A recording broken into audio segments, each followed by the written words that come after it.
It's incredibly difficult to make these types of decisions, so our focus is on the GM team members that are impacted. It plans to cut thousands of jobs, even though it's profitable. The cuts will affect 15% of the company's white-collar workers and many high-paying factory jobs. Dozens of workers laid off from the GM plant in Rochester. Imagine waking up to news that one policy change could erase $5 billion from America's largest automaker almost overnight. On May 29, 2025, that became reality when a General Motors shareholder letter revealed President Trump's new tariffs on imported vehicles and parts could gut the company's earnings this year. What seemed like a line in a report quickly turned into a chain reaction that spread from Wall Street to factory floors across North America. Within weeks, GM began cutting shifts, furloughing workers, and even shuttering plants from Detroit to Ontario. Wall Street slashed profit forecasts, while workers whispered about how long assembly lines could stay idle before something broke. Economists warned tens of thousands of jobs could be at risk, a staggering figure we'll reveal later in this video. Let's break it down in today's video. Note, this video is an independent analysis based on public sources. It does not represent any organization or political stance. We encourage you to think critically and share your thoughts in the comments. Tariffs were sold as a way to bring back American jobs. But for GM, the global supply chain couldn't change overnight. In early April, the government imposed a 25% duty on all imported cars and parts. CEO Mary Barra warned the hit would wipe out up to 1/3 of GM's annual profit, money meant for electric batteries and new vehicle development. The White House later capped overlapping duties and offered tiny credits for U.S. assembly, but the relief was only about 3%. With roughly 40% of GM's parts still sourced abroad, the company estimated each pickup truck now costs $3,200 more to build. At first, GM absorbed the blow, but by mid-year, price hikes were inevitable. Rolling shutdowns followed. Detroit's Factory Zero halted production on April 11th, sending 200 workers home. Days later, GM's Ontario plant began idling. 1,200 workers at CM Assembly and 700 at Oshawa. Suppliers soon felt the pain too.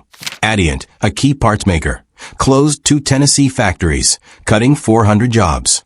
GM executives called it elastic idling, but for families, it meant lost paychecks and uncertainty. Communities suffered just as much.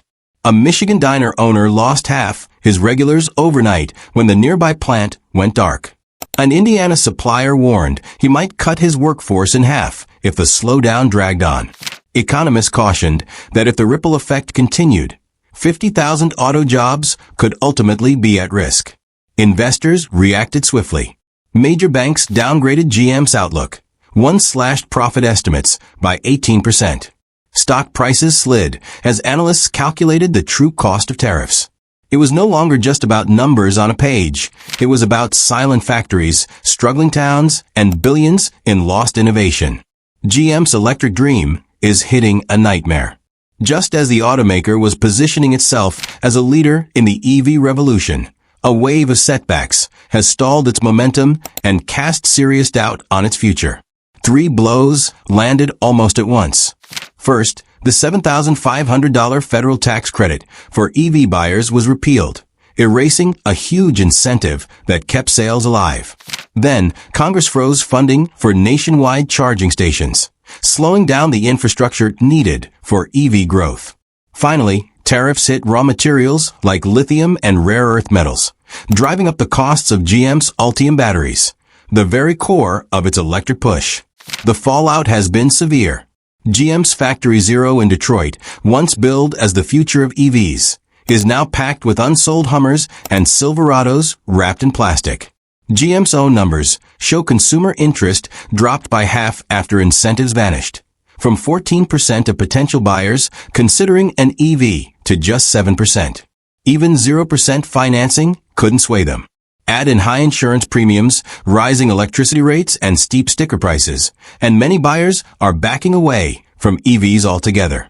CFO Paul Jacobson admits the challenge. GM would need to sell 100,000 electric trucks per year just to break even.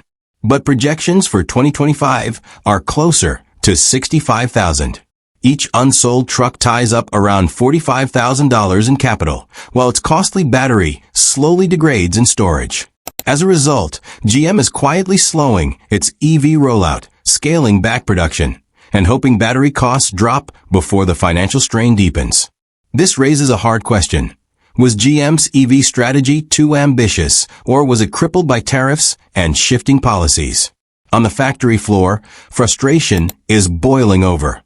The old rivalry of Ford versus Chevy has given way to bitter debates about tariffs, jobs, and paychecks. UAW President Shawn Fain praised tariffs as protecting U.S. jobs, while Canadian Union leader Lana Payne accused GM of sacrificing Canadian workers for political leverage. Even rank-and-file workers are divided.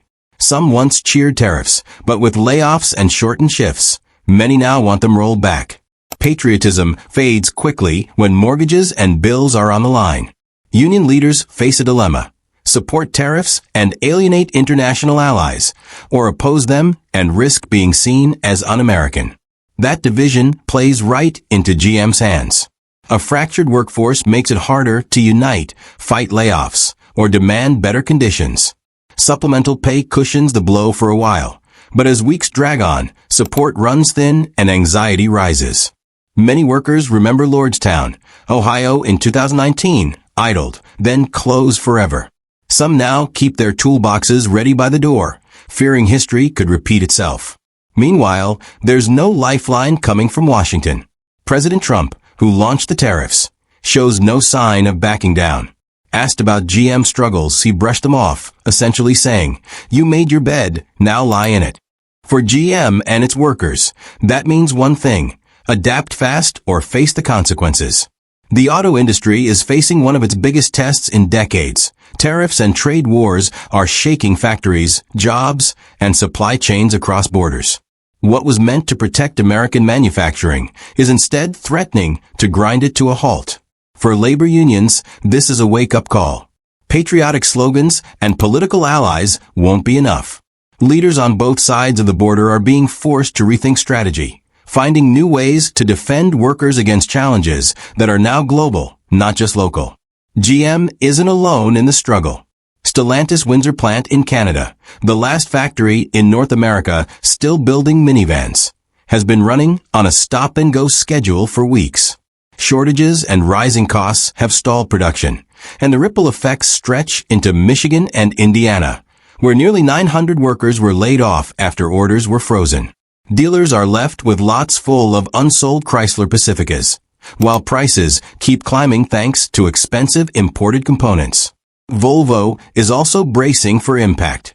Its truck plants in Pennsylvania and Virginia could furlough up to 1,000 employees as soaring costs push fleets to delay purchases. A semi that once cost $165,000 now runs closer to $180,000, forcing buyers to wait it out. Even without mass layoffs yet, the pressure shows how tariffs are squeezing every corner of the market, from family vans to long-haul rigs.